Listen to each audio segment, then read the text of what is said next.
Hello everybody, my name is Dustin Thompson. I'm Rebecca Cotto.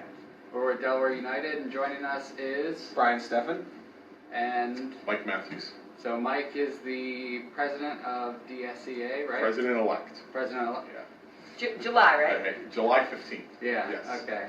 And then Brian? I am a parent of 2 children in Christina School District, and I have served on their Citizens Budget Oversight Committee for the last 3.5 years. I have co-chaired referendum committees in Christina, and if it's budget related, I've been involved somehow.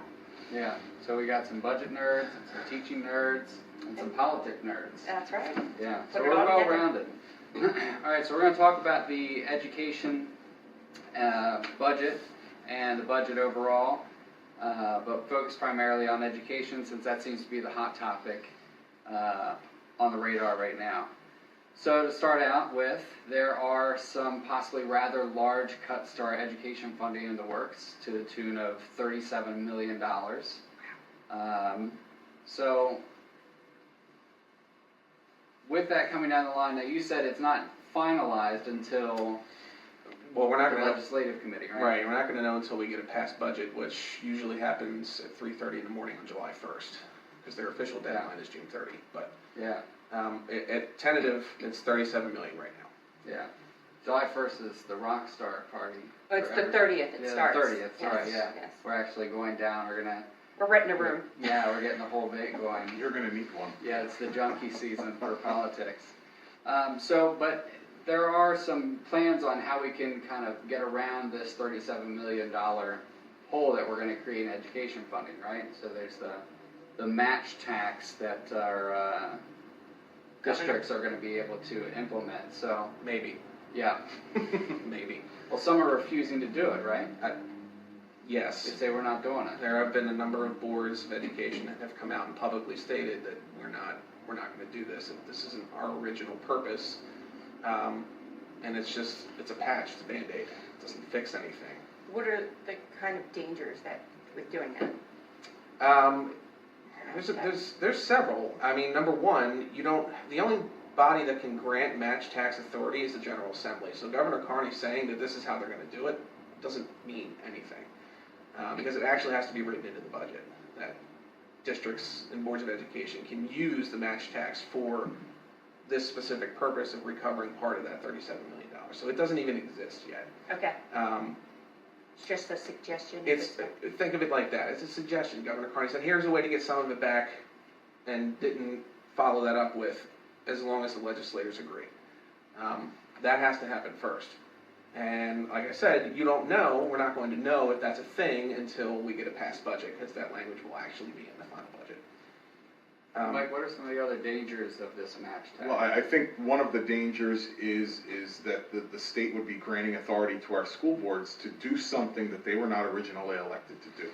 And I know that concerns a lot of boards up and down the state, in that they're elected to 5-year unpaid terms. They have a lot of work to do, and they have to report back to their constituents.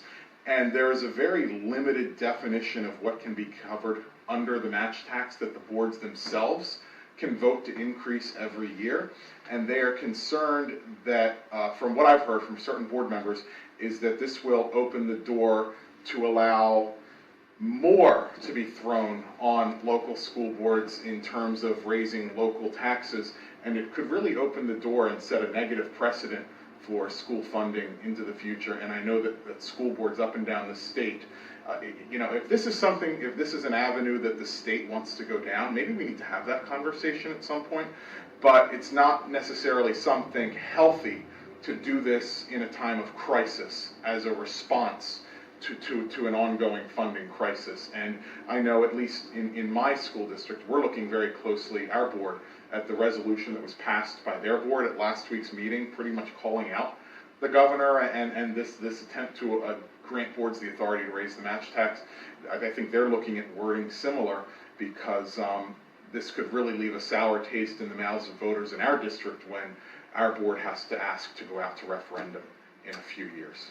Right, which brings up the real overall problem in funding is the funding situation, right? It's not just like, oh, there's a 37. No, this is always a problem in Delaware, that our situation and our funding, particularly in education, is not done like other states do it, right? We don't have a rolling property tax reassessment. Nobody wants to pay more in property tax, even though we have one of the lowest in the region. And so we have to keep going after these referendums, which ultimately hit impoverished areas more than wealthy, less populated areas, right? Yes. Yeah. Yeah. Short answer. That's what it is. You know, they have such a large portion of funding for school districts tied to a public yes or no vote. And it's not, you know, originally the idea of an operating referendum was if, you know, a district has a new bold idea, a big plan, or something they want to implement that requires staff and supplies to implement, that was what, you know, you go for a referendum for that. In the last decade or so, it has fairly quickly slid into, we just need this money to keep our teachers in the building. That's it. It's not, we're not going to get more teachers out of this, we're not going to get better supplies, new supplies, this is what's keeping the lights on, and that's what the operating referendum has become. And that's really not what its intention should be. If that was its original intention, it's a terrible intention. It should not be. Your basic operation shouldn't be tied to a yes or no vote. Yeah. I think that the challenge that we've had in Red Clay and Christina and certainly Colonial and other school districts up and down the state is our board, our district, our schools often get accused of fear-mongering when it comes to attempting to pass a referendum, and to what Brian just said, so much of what referenda are anymore are just to keep the lights on, to keep the status quo, is what my superintendent Merv Daugherty said 2.5 years ago when we passed a referendum. Said this is just to keep the status quo. This is to keep things going as is. And oh, by the way, from now on, we're going to need to come to you every 3 or 4 years, because costs are rising so quickly and the state is not catching up to meet those costs, so more of the local taxpayers are having to bear those costs. So I think a lot of superintendents up and down the state are saying, this is going to be a fairly regular thing every 3 or 4 years, and we need you, the taxpayers, the residents of the district, to trust us. That one, we're not asking too much, and two, we're going to do with it really good things to at least just keep the district running. But I think in general, we've got a lot of problems up and down the state with the referendum. That's why other states do usually 5 years, 3 to 7, but shoot the middle at 5 rolling tax reassessments. That way it's the whole state contributing, not just pocket areas that need more money. Right. And we could talk about referendums all day long, but if this cut goes through, what are some of the cuts that we could see as far as program staffing, or capital or infrastructure improvements? I don't know that there's a universal answer to that. I mean, the biggest impacts will obviously be people, whether they're in-classroom teachers or custodial staff or teachers who stay after school to coach or to run academic clubs. It's going to vary by district because not every district allocates its dollars the same way to the same types of positions. So in that 37 million total, there's 2 sub-pockets of money. There's 22 million that's coming out of something called education sustainment, which is a fancy way of saying personnel. And then there's $15 million coming out of district and charter operations, which is a fancy way of saying not personnel. What the governor has actually proposed with this, and this ties into what kind of effect this is going to have should this go through, is for every position that would fall under that 22 million personnel education sustainment, for every position the district doesn't fill or doesn't refill or rips and doesn't hire, doesn't bring them back, the state has said they'll take their chunk of support for that position that's now unfilled and they will shift it over to the $15 million operations cut to try and chip away at that, to take that burden and try and lessen it. And it's a sneaky way of saying that, we're not trying to hit just teachers and just staff, but in reality, districts trying to manage this cut, they're facing cut people here or cut people here. It all comes down to teachers, paraprofessional jobs in general. Yeah, and in terms of, I know in Red Clay, we aren't facing as many cuts as some other school districts are. I think the concern with us is the future. If the governor gets this budget passed this year, and it continues down for the next few years where these cuts are not restored, that Red Clay is either going to have to lay off people in coming years or go to a referendum a year or two earlier than they had originally planned. And even though our school district did not RIF, and RIF is short for reduction in force, it's essentially a layoff. It is a layoff. Even though our district didn't RIF, our district, because of financial concerns, did not renew a lot of temporary contracts. So these temporary contracted people are people who are usually hired late in the year, late September, early October. They're not given a regular contract. They get a temporary contract, but they're filling vital roles in schools to be homeroom teachers or English teachers or math teachers. So even though we're not laying anyone off, these temporary contracts not being renewed could impact us because the district may not have any money to hire additional teacher units. It could impact us next year with larger class sizes. Not to the extent of maybe a Christina laying off 77 or a Colonial laying off 170, but our educators, our kids, our communities will feel it because of these cuts that the governor is proposing. And I'm not sure, based on where our school board is, that they're willing to do that match tax increase if they're granted that authority from the General Assembly. So if they do pass that match tax, will some of those teachers that have been laid off, rift, whatever you want to call it, are they going to be coming back? Because this does happen, right? We do send out these notices pretty much every year. Right. Today's the day. Teacher Appreciation Week. Happy Teacher Appreciation Week. Yes. So that's odd. I never thought of it that way. Yes. I used to go in and do massages for Teacher Appreciation Week. I'm a massage therapist by trade. They can't afford you now. Well, I would do it for free. Oh. But I'd have teachers crying in my chair because they just got a notice. They don't have a job. They got their RIF notice. Right. Yes. So I mean, to your question about if this is approved, I think we're dealing with a very tight timeline here. As Brian said, the budget gets passed in the early morning hours of July 1st. School boards would then need to meet in July, and and I can't imagine. There are certain school boards that certainly have lively debate, but I can't imagine school boards having this debate in a 1-month period to give them enough time to vote for the match tax. And what is it? The county tax, the tax warrant. The tax warrants have to be in. So here's this timeline that has taken place beginning when Governor Carney proposed his budget, and we discovered he's going to cut almost $40 million from education. Even though he ran on education. Yeah, there's that. So he announces the budget with the education cuts.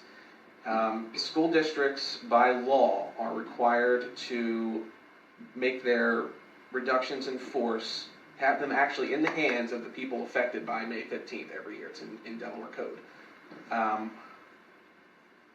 They're doing this projection based on what they think their budgets are going to look like next year in the fall. Couple that with this now, maybe we lose 40 million, maybe now we don't, we have no idea what's going on. So there's that amount of uncertainty to begin with. It's now compounded by this budget cut. So the RIFs go out on the 15th. You don't get a budget from the General Assembly until July 1. The tax warrants due into the county are due the second Thursday in July. So there has to be the budget immediately followed by board meetings up and down the state, because that's when they create their tax warrants to send to the county, to the tax collector, pretty much. In Newcastle County, it's the county government. So they have to get the board meeting in, and then they have to hurry up and scramble to get the tax warrant done. So the vote for the budget is immediately followed by a vote for the tax warrant. So most likely that's not going to happen, right? So any discussion on the match tax would happen at the same board meeting when they're voting on the tax warrant. So it would have to happen then, or it's not going to happen at all. So you're going to have wee hours of the morning school board pretty much meeting. More so than they usually are this time of year. I mean, in July, that's really the only action item on most boards' agendas is the tax warrant, because it has to be in by the second Thursday of July every year. But now there's this thrown in, which just makes it even more. So this is something that school districts kind of deal with every year, but it's a bigger deal this year because of the proposed tax cut. Yeah, correct. Yeah. Okay, has anyone prepared any alternatives to the cuts in education, a way to raise the revenue to keep the school funding as is? I don't know. I know there are lots of ideas out there about how to raise revenue. Are we talking marijuana? Are we talking about another gas tax? Are we talking about taking Representative John Kowalko's bill to raise personal income taxes on those making above $125,000 and $250,000? Are we going to take them seriously, or are we, as my friend Jackie Cook says, we can't cut our way to prosperity? So what are the alternatives? I think there are alternatives, because I don't believe that we can continue to cut and expect the same level of service from our schools. It's funny because on the right you hear you can't tax your way to prosperity. The left tends to say you can't cut your way to prosperity, and really neither one. You can't do either. You need to work on a balanced way to go about things. Right. And I know Jeff Day was going to join us today. He's been talking a lot about those alternatives. One thing he's been mentioned coming out of the Newcastle County Civic League from Vic Singer, who wrote helped write the Coastal Zone Act. A lightering tax almost is identical. The projected revenue is almost identical to what the cuts in education are, and so is it falling on deaf ears, all these alternatives? Because we had all these budget meetings, right? I mean, he went all over the state having these budget meetings. Gas tax was certainly talked about a lot. Sin taxes, cigarette sodas. I think the cigarette tax, tobacco. Yeah, that's all going to pass, budget, but I don't that's know if up. yeah. But other people talked about sales tax, which of course we have the gross receipt tax, and we can go on about taxes. But as in the education community, I mean, is there anybody pushing for any of these in particular alternatives? I mean, there have been calls to legislators beyond this past year. You know, I've been involved with the Budget Oversight Committee in Christina for almost 4 years, 4 years in September. And there have been conversations with legislators about property reassessments. Now, the caveat to property reassessments is in following a reassessment in year one, it has to be budget neutral, revenue neutral rather.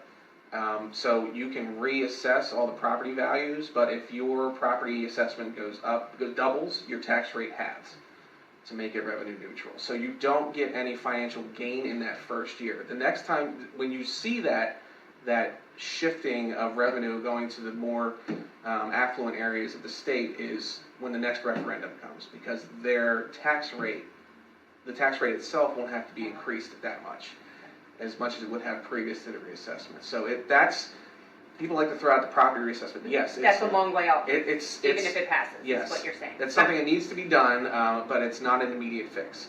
I mean, we talked about marijuana legalization. There is another opportunity. I mean, we see the effects in terms of tax revenue that it's generated out west. Yeah, Colorado is amazing, their schools.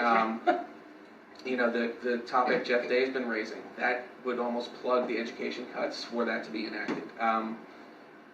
There's been proposals out there. Whether we have legislators brave enough to bring them to the floor of the legislature and vote in favor of them, that's another story. Aside from the marijuana tax, I really haven't heard. I mean, I've had legislators tell me in the property reassessment, oh, I'm not doing it, but if somebody wants to do a lawsuit, then maybe it'll get done. Like, it doesn't seem like, and now we're getting some pushback on the marijuana passing, so it doesn't seem like they're really wanting to really step up to do anything. You don't have to answer that. That's just my point of view. So some people are actually asking for more funding for education. Representative Kim Williams has asked for more funding particularly for special needs in education. So being that education already comprises so much of our budget, are we looking at a situation where we're getting in over our heads, where it's just unsustainable? Trying to get blood out of a stone, maybe? Right. I think there are areas in education in Delaware where you can probably save some money. I mean, one of the most popular topics that comes up in terms of cost savings is district consolidation. We have 16 traditional school districts. We have 3 vote techs. We have 40 some charters that operate as mini independent school districts. We're Delaware. We're tiny. Why do we need that? So, to an extent, those that raise that point are accurate. There is opportunity for cost savings there, but if you're talking, you want to take Newcastle County, it's 5 districts, and merge it into one. We tried that before. It was before my time, but Newcastle County School District was a thing, and it didn't work.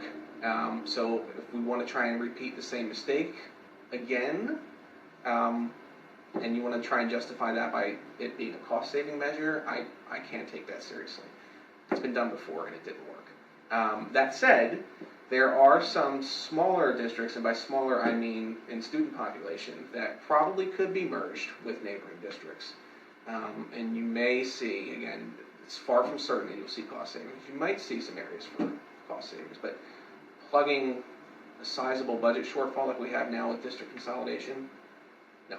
Again, it's not an immediate fix, right? No. Because that's going to take time to work everything out. And you know, the thing is, if you were to take, for example, Christina and Red Clay and merge them, you'd have a district with about 30,000 students, right? So people immediately think, wow, there's now 1 instead of 2, we can save, we can streamline operations. You still have the same number of students as you did before. You have the same number of buildings, you have the same number of principals, you still have a superintendent, you may not have 2 superintendents, but now you have additional assistant superintendents. Yeah.